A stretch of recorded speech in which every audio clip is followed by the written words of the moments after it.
coisa. Ainda falando da Paixão de Cristo, essas últimas horas dele, né? É uma cena que é muito... que eu acho muito, muito forte, né? A cena que ele chora sangue e ele pede que, se for possível... Passe o cálice. Afastar o cálice. O que é aquilo? Que momento é aquele de sofrimento? Ou é um momento mais humano dele, talvez? Rogério, eu não sei se você está consciente, mas você está levantando as questões mais importantes a respeito da pessoa de Cristo que a igreja vem se perguntando em 2000 anos de história. Isso aí que você está perguntando tem a ver com a questão da pessoa de Cristo, que deu pau, deu briga entre os primeiros cristãos até ser pacificado mais ou menos no século IV. Quem era Jesus realmente? Porque você encontra... Teve essa discussão em algum momento da história. Os 3 primeiros séculos foram marcados por discussões ferrenhas a respeito Quais disso. Quais eram as linhas de pensamento? Por exemplo, os gnósticos. Os gnósticos chegaram, que é uma das primeiras seitas do cristianismo. Eles chegaram assim e disseram: Jesus não tinha um corpo real, ele não era humano. Ele era porque é Deus? Ele era um fantasma, um holograma. Materializava e sumia. Era um holograma. Você podia meter a mão e atravessava. Então, foi rejeitado. Você tinha os nestorianos, que eles diziam que havia 2 pessoas.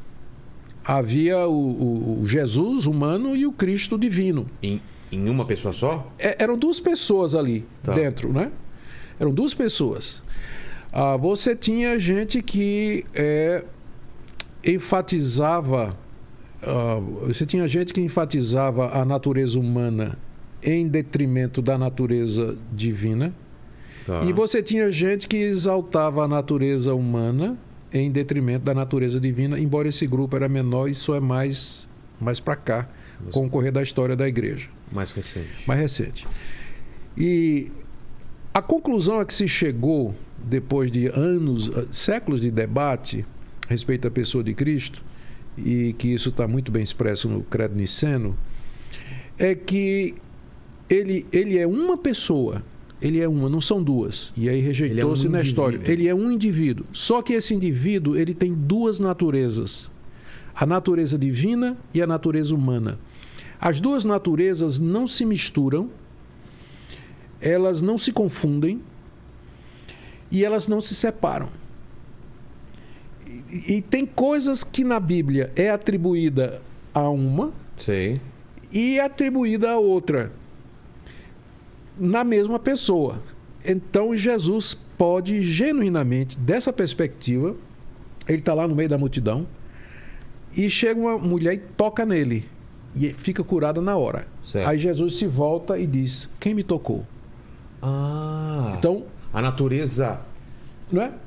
De Deus curou aquela mulher sem que a natureza humana dele tivesse... Não. Eu sei o que você vai dizer. Sem que a natureza humana soubesse. Não, porque elas são inseparáveis. Lembra que eu disse? Elas são inseparáveis. Então, mas como ele diz quem me tocou? Pois é. Porque ele é verdadeiramente homem. Ele não tem onisciência. Ele tem sentido. Porque ele é verdadeiramente Deus. Aí eu já não entendi. Pois é, meu filho. Aí eu me perdi. Você lembra do mistério que a gente estava conversando aqui, da soberania de Deus? Sim. Então, tem algumas coisas... Só nesse caso. Tocou e foi curado. Foi curada. Isso. E ele disse: quem me tocou? Isso. Ele curou porque ele é Deus. Isso.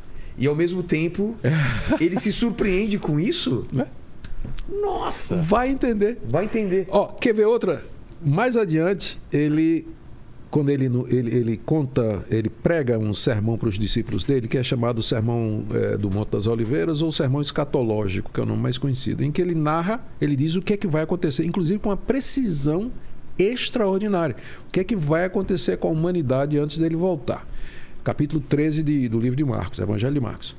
Aí ele diz que ele termina dizendo que ele vai voltar.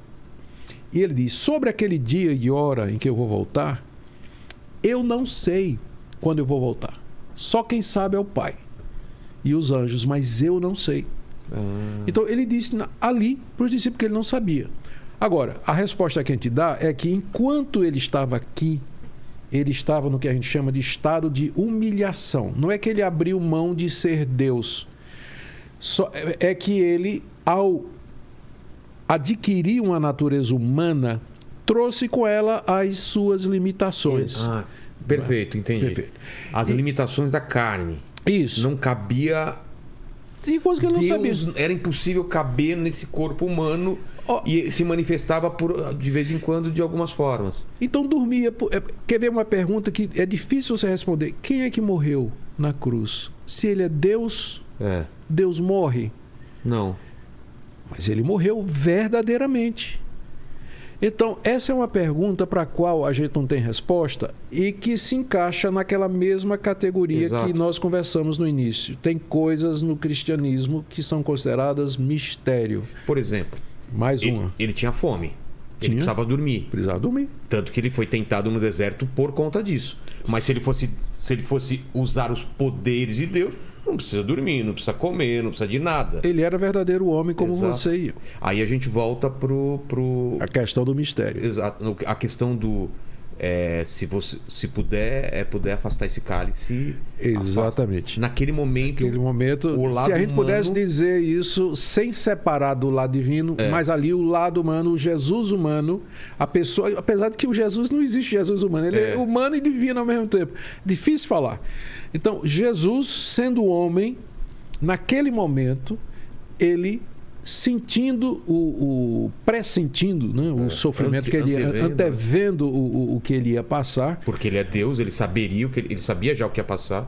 Pai, se possível, passa de mim esse cálice. E o cálice era a morte na cruz. Então, como homem genuíno, verdadeiro, legítimo, 100%, não é 50% homem, 50% Deus. É 100% Deus e 100% homem. Mas é bonito demais, né? Você pensar isso. Mas porque aquilo que eu disse, nós estamos lidando com um Deus que é totalmente outro. Ele consegue se fazer um de nós sem deixar de ser Deus e sem deixar de ser homem.